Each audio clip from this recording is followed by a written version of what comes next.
नाज़रीन अस्सलाम वालेकुम। ज़ेड न्यूज़ के ख़बरनामे में आपका इस्तकबाल है। मैं सलमान ख़ान। आगे बढ़ने से पहले सुर्खियों पर नज़र डालते हैं। CM KCR, Gajwel, Kamareddy, KTR, Sircilla और हरीश राव ने सिद्दीपेट से पर्चा नामजदगी किया दाखिल। तेलंगाना कांग्रेस ने मुस्लिम डिक्लेरेशन का कर दिया ऐलान, कई वादे शामिल।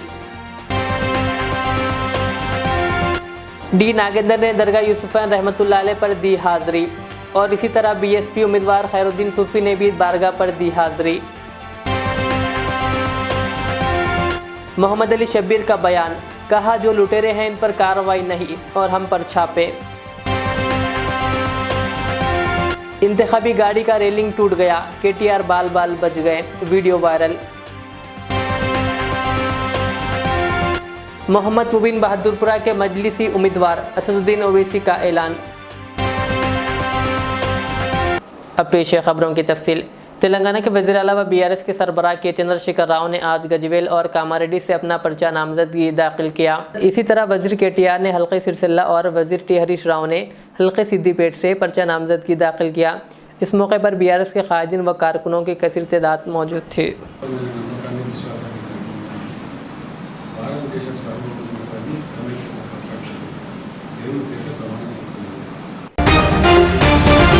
मजलिस इत्तेहादुल मुस्लिमीन ने मोहम्मद मुबीन को हल्के असम्बली बहादुरपुरा से पार्टी उम्मीदवार बनाया है। सदर मजलिस व रुकन पार्लियामेंट हैदराबाद बैरिस्टर असदुद्दीन ओवैसी ने सोशल मीडिया प्लेटफॉर्म एक्स पर ऐलान किया कि मोहम्मद मुबीन हल्के बहादुरपुरा से मजलिस के उम्मीदवार होंगे। मोहम्मद मुबीन शास्त्रीपुरम डिवीज़न के कॉरपोरेटर हैं। वो 2002 से जीएचएमसी के लिए मुंतखब होते आ रहे हैं। बैरिस्टर ओवैसी ने मौज़म खान का शुक्रिया अदा किया जो 3 मियाँ से हल्के बहादुरपुरा से मुंतखब होते रहे हैं। उन्होंने एक बार हल्का आसिफ नगर से भी कामयाबी हासिल की थी। मोहम्मद मुबीन के नाम के साथ ही मजलिस ने 9 असम्बली हलकों से पार्टी उम्मीदवारों के नामों का ऐलान कर दिया है। ये तमाम 9 असम्बली हलक़े जात शहर में शामिल है। ताहम मजलिस 2009 से इन 7 नशिस्तों पर कामयाबी हासिल करते आ रही है। पार्टी ने इस बार मौजूदा 3 अरकान को टिकट नहीं दिया। इनमें सीनियर कायदीन अहमद पाशा खादरी, मोहम्मद मुमताज़ अहमद खान और मौज़म खान शामिल है। बीआरएस के उम्मीदवार के प्रभाकर रेड्डी ने आज एम्बुलेंस में पहुंचकर पर्चा नामजदगी दाखिल किया। वो तेलंगाना की हुक्मरान जमात बीआरएस के हल्के 2 बाग के उम्मीदवार हैं, जिन पर इंतखाबी मुहिम के दौरान एक नौजवान ने हमला करते हुए ज़ख्मी कर दिया था। प्रभाकर रेड्डी गुज़िश्ता 10 दिनों से हैदराबाद के एक प्राइवेट अस्पताल में ज़ेर इलाज हैं। आज अस्पताल से एम्बुलेंस में रिटर्निंग ऑफिसर के दफ्तर पहुँचे। वह एम्बुलेंस से अपने हामियों, मददगारों और बीआरएस के कारकुनों की मदद से एम्बुलेंस से उतरकर व्हील चेयर पर बैठे और फिर दफ्तर पहुंचकर अपना पर्चा नामजदगी दाखिल किया। बीआरएस के वर्किंग सदर व रियासती वज़ीर बल्दी नज़्म नक्श केटीआर ने आज जुमेरात को निज़ामाबाद के आरमूर में पार्टी की इंतखाबी मुहिम के दौरान एक बड़े हादसे से बाल बाल बच गए। ये वाक़े की वीडियो सोशल मीडिया पर वायरल हो गई। ओपन टॉप की गाड़ी की रेलिंग जिस पर केटीआर और इनके पार्टी के कारकुन सफ़र कर रहे थे कि ड्राइवर ने अचानक ब्रेक लगा दी, जिसके नतीजे में गाड़ी के ऊपर रेलिंग टूट गई, जिस पर केटीआर और पार्टी कायदीन ने अपना तवाज़ुन खो दिया और गाड़ी पर ही गिर गए। बीआरएस पार्टी की इत्तला के मुताबिक तमाम कायदीन इस हादसे में महफूज हैं। पार्टी ने यह भी कहा कि वो इस हादसे के बाद कायदीन ने कोडंगल में रोड शो भी किया। वाज़ेह है कि केटीआर ने आज सिलसिला असम्बली हल्के के लिए अपना पर्चा नामजदगी दाखिल किया। तेलंगाना कांग्रेस पार्टी ने मुस्लिम डिक्लेरेशन का ऐलान कर दिया है। हैदराबाद के सिटी कन्वेंशन में मुनक़िदा तक़रीब में मुस्लिम डिक्लेरेशन का ऐलान किया गया। इस तक़रीब में कांग्रेस माइनॉरिटी चेयरमैन इमरान प्रतापगढ़ी, तेलंगाना प्रदेश कांग्रेस कमेटी के सरबराह रेवंत रेड्डी, साबिक़ वज़ीर मोहम्मद अली शब्बीर और दीगर कायदीन ने शिरकत की। इस मौके पर उन्होंने कहा कि बदउनवानों का शिकार वक्फ़ अराज़ियात को ज़ब्त कर लिया जाएगा, वक्फ़ अराज़ियात का डिजिटलाइजेशन किया जाएगा, अक़लियतों के लिए ख़ुसूसी सब प्लान को यकीनी बनाया जाएगा, मकान के लिए अराज़ी के साथ साथ 5 लाख रुपए की माली इमदाद दी जाएगी, उर्दू मीडियम टीचर्स के लिए ख़ुसूसी DSC मुनक़्क़िद किया जाएगा, अक़लियतों के लिए सालाना 4000 करोड़ बजट मुख्तस करने के साथ साथ 1000 करोड़ के खर्च दिए जाएंगे और एमफिल मुकम्मिल करने वाले अक़लियतों को 5 लाख रुपए की माली इमदाद की जाएगी। इसी तरह मुसलमान और ईसाइयों के कब्रिस्तानों के लिए ख़ुसूसी अराज़ी मुख्तस की जाएगी। नए शादीशुदा जोड़ों को भी 1,60,000 रुपए की माली इमदाद का भी उन्होंने तयक़ुन दिया। अस्सलाम वालेकुम रहमतुल्लाहि बरकातहू। आज तेलंगाना प्रदेश कांग्रेस कमेटी की जानिब से माइनॉरिटी डिक्लेरेशन जारी किया गया है और कांग्रेस वो काम करती है जो निभाती है, कभी फेक प्रॉमिसेस नहीं करती है। 12% तहफ़्फ़ुज़ात दे तो बोल के 4% को भी बचाने की कोशिश नहीं करती है, ऐसा नहीं करती है कांग्रेस DSOB रिज़र्वेशन को आज तक जू का तू रखने के लिए जद्दोजहद कर रही है। तो अब जो हमारा डिक्लेरेशन निकला है अल्हम्दुलिल्लाह वो पब्लिक तक पहुंचाएंगे हम उसको, जैसा हम तमाम मीडिया वालों को, प्रेस वालों को उसके कॉपीज़ दे दिए हैं। आज रेवंत रेड्डी साहब की मौजूदगी में जो PCC सदर है, सलमान खुर्शीद साहब जो CWC मेंबर है, नासिर अहमद साहब जो CWC मेंबर है, ज़मीर अहमद साहब जो कर्नाटक के मिनिस्टर है, इमरान प्रतापगढ़ी जी जो ऑल इंडिया माइनॉरिटी कांग्रेस के माइनॉरिटी सेल के चेयरमैन हैं, दीगर कई लोग जिसमें साबिक़ा मिनिस्टर मोहम्मद अली शब्बीर साहब है जो इस ड्राफ्टिंग कमेटी के चेयरमैन है, ज़फ़र जावेद साहब है जो कन्वीनर है, तमाम ज़िम्मेदारों ने मिलके आज यहाँ से डिक्लेरेशन जारी किया है। इंशाल्लाह हम अवाम में पहुँचाएँगे। हम अवाम को भी यही मैसेज दे रहे हैं कि 2024 में अगर नरेंद्र मोदी को हटाना है तो तेलंगाना से कांग्रेस को जिताना ज़रूरी है। शुक्रिया, अस्सलाम वालेकुम, अल्लाह हाफ़िज़। कांग्रेस के उम्मीदवार P श्रीनिवास रेड्डी की क़यामगाह पर IT के हुक्काम ने धावे किए। श्रीनिवास रेड्डी ने गुज़िश्ता रोज़ ही कहा था कि इनके मकानात पर IT हुक्काम की जानिब से छापे मारे जाएंगे। आज सुबह तकरीबन 3 बजे करीब 8 गाड़ियों में IT हुक्काम की टीमें इनके मकानात पहुंची, जिन्होंने एक ही वक्त में हैदराबाद के नंदागिरी हिल्स और खम्मम में इनके मकानात और दफातर पर छापे मारे। छापों से पहले श्रीनिवास रेड्डी और इनके अमले के फ़ोन्स जब्त कर लिए गए।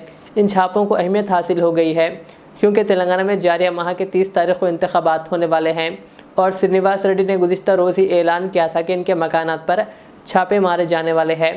श्रीनिवास रेड्डी जो ताजिर है, कांग्रेस की इंतखाबी तशहीरी कमेटी के मावन सदर नशीन भी बनाए गए हैं। कांग्रेस के सीनियर क़ायद व साबिक़ वज़ीर मोहम्मद अली शब्बीर ने कहा कि हम ED और IT से डरने वाले नहीं हैं। उन्होंने कहा जो लुटेरे हैं इन्हें छोड़ दिया गया है और जो कुछ नहीं किए इनके मकानात पर छापे मारे जा रहे हैं। राहुल गांधी ने कहा कि डरो मत जी, तो अब ये ED IT ये तमाम चीज़ें होने वाले हैं हम पे। हम डरेंगे नहीं, हम कोई लुटेरे नहीं हैं, हमने कोई डाका नहीं डाला। कांग्रेस जी किसी ने जो डाका डाले हैं उनको तो छोड़ दिए, जो लिखकर शराब में करोड़ों रुपए के स्कैम में हैं उनको छोड़ दिया गया है, लेकिन जो लोग कुछ नहीं करे उनके घरों पे छापे मार रहे हैं। हम डरने वाले नहीं आते हैं सर। जो स्कीमात जो आप लेकर के आए हैं, आज योजना है शादी मुबारक को आज आपने बीट कर दिया, कहाँ 1 लाख, आप 1,60,000 पे पहुंच गए। इस कार्ड से आपको कितनी उम्मीद है? क्या 12.7% जो वोट बैंक है मुस्लिम वोट बैंक उसको साथ पाएंगे? देखिए, हम लोग कभी भी बेगरज काम करते हैं जी। जब मैं 2004 में हमारा मंशूर आया, कोई भरोसा नहीं करा कि 5% मुस्लिम रिजर्वेशन कोटा, जिसमें तालीम में, नौकरियों में, पॉलिटिकल, ऐसा कोई स्टेट में नहीं आज तक हमने करके 56 दिन में बताया। आज 20 लाख हमारे स्टूडेंट आज तालीम याफ्ता बन गए हैं, डॉक्टर, इंजीनियर, MBA, MCA। उसके बाद हमने पॉलिटिकल रिजर्वेशन हैदराबाद में आई है। 26 सीटें कॉरपोरेटर के जो MIM जीती है और 2 TRS यानी 28 सीटें पूरे BCE कोटे में आए। बैकवर्ड क्लास के अंदर जीते, ये फॉरवर्ड में नहीं जीत सकते थे आप। तो ये हमारी देन है।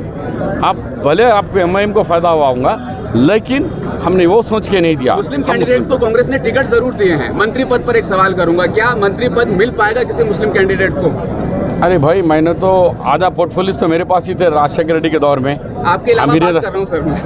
आपके अलावा फरीदुद्दीन जी साहब भी मिनिस्टर थे, दो मिनिस्टर थे हमारे पास, कभी भी 2 थे, अभी भी इंशाल्लाह 2 रहेंगे। आखिरी सवाल, मोहब्बत की दुकान गोशा महल से BSP उम्मीदवार खैरुद्दीन सूफ़ी ने आज अपना पर्चा नामजदगी दाखिल किया, जिसके बाद उन्होंने दरगाह यूसुफ़ैन रहमतुल्लाह अलैह पर हाज़िरी दी और चादर गुल पेश किया। इस मौके पर BSP की कामयाबी और खैरुद्दीन सूफ़ी की कामयाबी के लिए खुसूसी दुआ की गई। अस्सलामु अलैकुम रहमतुल्लाहि व बरकातहू। मोअज़्ज़िज़ नाज़रीन किराम, अभी हम GHMC ऑफिस सर्कल गोशा महल के इलेक्शन के लिए हम नॉमिनेशन दाखिल करके आए हैं गोशा महल सीट के लिए। और मैं यहाँ पर ये बात की वजाहत करना चाहता हूँ कि हमारे शहर में कुछ इलाक़ों में कुछ लोगों ने जो है ना अपने कुछ खदशात का इजहार किया है, और बाज़ लोगों का कहना ये है कि मेरे एक असम्बली मुकाबले में उतरने से जिसके ख़िलाफ़ मैं ठहरा हूँ उनका फ़ायदा होगा। तो मैं ये सवाल करना चाहता हूँ कि 10 साल से कौन था वहाँ पर मुस्लिम कैंडिडेट जिसकी वजह से गोशा महल का वो शैतान जीत सका? ये अजीब व गरीब हमारे जो है ना ख़यालात है कि ये वोट को तकसीम करने का एक ज़रिया है बता रहे। तो पिछले 10 साल से कौन था कि उस वक्त भी बीआरएस जो है ना वहाँ पर इलेक्शन लड़ी और कांग्रेस भी इलेक्शन लड़ी और कोई मुस्लिम कैंडिडेट नहीं था? तो फिर क्या वजह थी, किसने वोट काटा? मेरा ये सवाल है। तो अब मेरा इलेक्शन में उतरने का ख़ास मकसद ये है कि मैं कोई सियासी आदमी नहीं हूँ, मेरी कोई सियासी ज़िंदगी नहीं है, मैं एक समाजी कारकुन हूँ। 50-55 साल से मैं अवामी खिदमतगार हूँ। लेकिन ये जो गोशा महल का जो शैतान राक्षस है उसने हमारे नबी की शान में जो गुस्ताखी किया है और मुसलमानों को चैलेंज किया है कि मेरे मुकाबले में आ जाओ, और उसने ये भी जो है ना ऐलान किया है कि अगर मैं हार जाऊंगा तो वो सियासत से संन्यास ले लेगा और तेलंगाना छोड़ के भाग जाएगा। तो ये उसका चैलेंज मैंने एक्सेप्ट किया है और इसी वजह से मैं मैदान में उतरा हूँ। और यहाँ पर कोई ये मुकाबला बीएसपी वया बीजेपी नहीं है। मैं ये वजाहत करना चाहता हूँ, बीएसपी का मैंने टिकट ज़रूर लिया है, लेकिन इस शर्त पर ही लिया है कि इस हलक़े में मैं उस शैतान से रास मुकाबला करूँगा जो इंसानियत का दुश्मन है, जो मुसलमानों का दुश्मन है। न सिर्फ मुसलमानों का बल्कि एक एक वाक़यात गोशा महल से सामने आ रहे हैं। वहाँ के ख़वातीन रो रो के कह रहे हैं और वहाँ के लोग कह रहे हैं कि इसका जुल्म ज़्यादती इतनी बढ़ गई है, ये जबरन रुखुमात में मुलव्वस पाया गया है ये, और ये जो है ना धौ धड़ाके से जो है ना लोगों को डराता है ये। और ये अपने नाम के साथ टाइगर लगा लिया, उसको टाइगर बोल को नहीं मालूम। अब बताएंगे हम कि तू असल में तू क्या है और तुझे कहाँ रहना चाहिए। अब तू अपने चैलेंज को याद रख ले। तूने ये चैलेंज किया और वादा किया था कि अगर जो है ना इस असेंबली में इस इलेक्शन में तू हार जाएगा तो तू सियासत से संन्यास ले लेगा और तेलंगाना छोड़कर भाग जाएगा। वो वक्त अब आने वाला है। मैं मुसलमानों से मैं ये अपील कर रहा हूँ कि मैं कोई सियासी जंग नहीं है, बल्कि मेरा जो है ना लड़ाई एक दुश्मन रसूल से है, एक दुश्मन रसूल से है। वो इसलिए कि यही वो हमारा जमहूरी हथियार है कि हम इससे इसको मार सकते हैं, हम इसको तबाह ताराज कर सकते हैं, उसकी औकात दिखा सकते हैं। हमारे संविधान ने, हमारे दस्तूर ने हमको ये हथियार दिया है कि ऐसे मुल्क के दुश्मनों को किस तरह मारा जाए। बोधन के एमएलए शकील आमिर ने आज एमएलसी के कविता के हमरा रिटर्निंग ऑफिसर के पास अपना पर्चा नामजदगी दाखिल किया। इस मौके पर एक रैली का भी एहतमाम किया गया, जिसमें उन्होंने आवाम से खिताब करते हुए कहा कि उन्हें दोबारा कसीर तादाद में वोट देकर कामयाब बनाएं। नमस्ते। बोधन के सभी लोगों को दिल से मैं शुक्रिया अदा करना चाहूंगी, सबको थैंक यू बोलना चाहूंगी। नॉमिनेशन की रैली को आप लोगों ने जीत की रैली में बदल चुका है। इससे ये मालूम होता है कि आप लोगों के दिल में हमारे लिए और अपने अजीज एमएलए साहब के लिए जो मोहम्मद शकील आमिर यहाँ से खड़े हुए हैं बीआरएस पार्टी से, जिसका निशान कार का है, उनको भारी मेजॉरिटी से वोट दीजिए। इसी तरह इसी तादाद से बाहर निकलिए और अपना वोट, कीमती वोट 30 नवंबर को जाकर कार के निशान को दीजिए। मैं फिर से दिल की गहराइयों से आप सबको शुक्रिया अदा करना चाहूंगी, जिस तरह आप लोग अपने घर से निकल कर आ गए हैं। उम्मीद है मुझे पूरी कि आप 30 नवंबर को इसी तरह आएंगे। खैरताबाद के बीआरएस एमएलए उम्मीदवार दानम नागेंद्र ने आज दरगाह यूसुफैन रहमतुल्लाह अलैह पर हाजिरी दी। दानम नागेंद्र ने आज अपना पर्चा नामजदगी दाखिल किया। इसके बाद मंदिर और दरगाह यूसुफैन रहमतुल्लाह अलैह पर हाजिरी दी और चादर गुल पेश की। इस मौके पर बीआरएस की कामयाबी के लिए दुआ की गई। आज यूसुफ बाबा दरगाह पे जो है ज़ियारत कर चादर चढ़ाए। हमेशा गुलिस्ता 25 साल से जब भी मैं नामिनेशन डालता हूँ, पहला मंदिर जाके उधर से यूसुफ बाबा के पास ज़ियारत करके जो है हमारे लिए कामयाबी का आशीर्वाद लेके जाते हैं यहाँ से। तो आज भी मुझे उम्मीद है कि आज यूसुफ बाबा के आशीर्वाद से और हमारे सभी भाइयों के आशीर्वाद से जो इंशाल्लाह ज़रूर कामयाब बनेंगे। और जो है ये आज का ये चुनाव जो है एक फ़िरका फ़रक जमात से हमारी लड़ाई हो रही, खासकर जो है जो एक रेवंत रेड्डी कांग्रेस का एक जो है नकाब पहनकर आरएसएस का एक जो है नुमाइंदा रह के कांग्रेस का नकाब पहन के आ रहे लोग समझ चुके हैं उसकी जो उसका बेनकाब ज़रूर जो है इंशाल्लाह 30 तारीख के दिन आवाम उसको बेनकाब करेंगे और 3 तारीख के दिन वो रिज़ल्ट आएगा। हम दुआ करेंगे कि आज जो फ़िरका फ़रक जमातों को आज अल्लाह मियाँ जो है उनको मुँह तोड़ जवाब देने के लिए हिम्मत देना, और खासकर जो फिर एक बार रियासत तेलंगाना में अर्दिल अजीज़ चीफ मिनिस्टर KCR साहब जो है हैट्रिक CM बनना, और साउथ इंडिया में एक पहला चीफ मिनिस्टर होगा कि अल्लाह के फजल से हैट्रिक बनाने वाले, हैट्रिक चीफ मिनिस्टर बनने वाले एक ही चीफ मिनिस्टर KCR होंगे इंशाल्लाह। रामागुंडम कांग्रेस MLA उम्मीदवार राज ठाकरे ने कहा कि अवामी मफाद के लिए कांग्रेस पार्टी को ताज पहनाया जाना चाहिए। उन्होंने आज पेद्दापल्ली ज़िला NTPC में रिटर्निंग ऑफिसर के दफ्तर में अपना पर्चा नामजदगी दाखिल किया। उन्होंने हल्के की जामे तरक्की के लिए कांग्रेस पार्टी को एक और मौका देने की अपील की। राज ठाकरे ने इस महीने की 30 तारीख को होने वाले असेंबली इंतखाबात में इन्हें भारी अक्सरियत से कामयाब बनाने की भी अपील की। National legal services day programme हर साल की तरह इस साल भी मुनक़िद किया गया।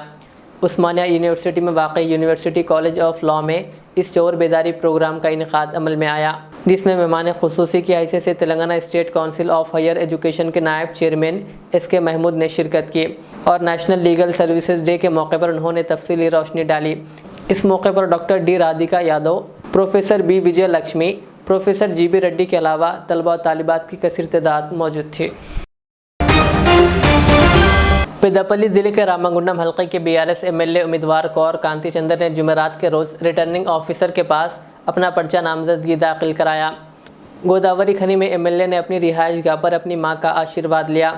इस मौके पर पूजा और मुकामी सिंगारनी स्टेडियम में एक अवामी दुआई प्रोग्राम का इनेकाद अमल में आया। तमाम मज़ाहिब के अफराद ने MLA कौर कांति को मुबारकबाद दी और इनके हक़ में दुआ की। इस मौके पर बड़े पैमाने पर एक रैली का भी इनेकाद किया गया। MLA ने कहा कि KCR के ज़रिए रियासत भर में फलाही स्कीमों पर अमल किया जा रहा है, अवाम इन्हें फिर एक मरतबा इख्तियार में लाएँ। हैदराबाद में शादी की तकरीब में शिरकत के बाद स्कूटी पर 3 बच्चों के साथ मेदक रवाना होने वाली खातून और इसके 2 बच्चे जाँ बहक हो गए, जबकि एक और लड़की करिश्माती तौर पर बच गई। यह हादसा आज सुबह मेदक ज़िले में पेश आया, जबकि 3 बच्चों के साथ जाने वाली खातून की स्कूटी को नामालूम गाड़ी ने टक्कर दे दी। हादसा इतना शदीद था कि तीनों मौके पर ही हलाक हो गए। ये अफराद हैदराबाद से मेदक की समेत जा रहे थे। बताया जाता है कि मेदक के रामनगर इलाके की रहने वाली मलिका सुल्ताना नामी खातून अपने 2 लड़कियों और एक लड़की के साथ हैदराबाद में अपने किसी रिश्तेदार की शादी की तकरीब में शिरकत के बाद स्कूटी पर मेदक वापस हो रही थी कि यह हादसा पेश आया, जिसमें मलिका सुल्ताना के अलावा 13 साला रुक़िया और 12 साला अदनान की मौके पर ही मौत हो गई, जबकि 8 साला राबिया करिश्माती तौर पर बच गई। मालूम हुआ है कि मलिका सुल्ताना के शोहर कुवैत में बरसरे रोज़गार है।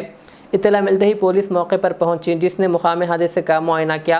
पुलिस ने सिलसिले में एक मामला दर्ज करके लाशों को पोस्टमार्टम के लिए दवाखाना भेज दिया और जांच शुरू कर दी।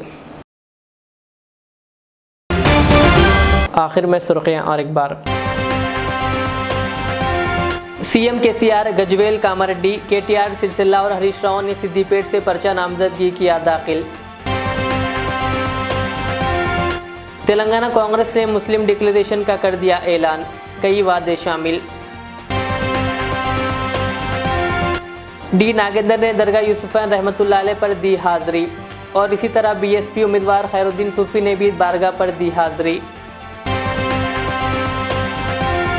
मोहम्मद अली शब्बीर का बयान, कहा जो लुटेरे हैं इन पर कार्रवाई नहीं और हम पर छापे। इंतखाबी गाड़ी का रेलिंग टूट गया, KTR बाल बाल बच गए, वीडियो वायरल। मोहम्मद मुबीन बहादुरपुरा के मजलिसी उम्मीदवार असदुद्दीन ओवैसी का ऐलान। ये थी आज के दिन भर की हमारी खबरें। मुझे इजाज़त दीजिए। हमारे ज़र चैनल को यूट्यूब पर सब्सक्राइब, फेसबुक पर लाइक शेयर ज़रूर करें। अल्लाह हाफ़िज़।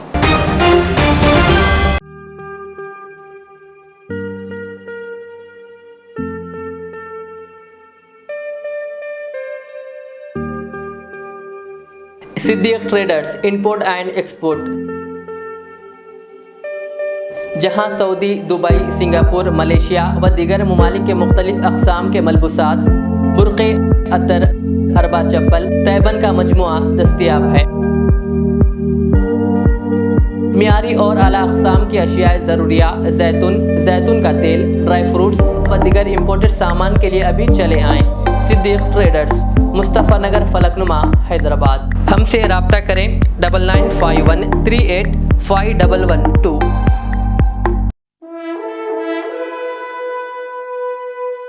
अल्हम्दुलिल्लाह, अपने मुक़द्दस नाम की तरह हर दुल्हा दुल्हन की हयात नौ के आगाज का बावखार नाम HKGN फर्नीचर्स। जी हाँ, HKGN फर्नीचर्स NRIs कारनशीन फैमिलीज के लिए दीदाज़ेब, शानदार, शाहकार, मजबूत और पायदार, दिलकश और दिलनशी शादी के फर्नीचर का सबसे बड़ा शोरूम अब Shastripuram king colony main road के पुरसुकून माहौल में पसंद फरमाइए। आपकी शहजादी के लिए खूबसूरत जहेज का मुकम्मल फर्नीचर सिर्फ 29,999 रुपए में। जी हाँ, 29,999 रुपीज।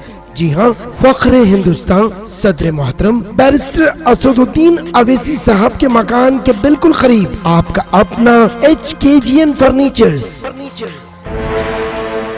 9618650827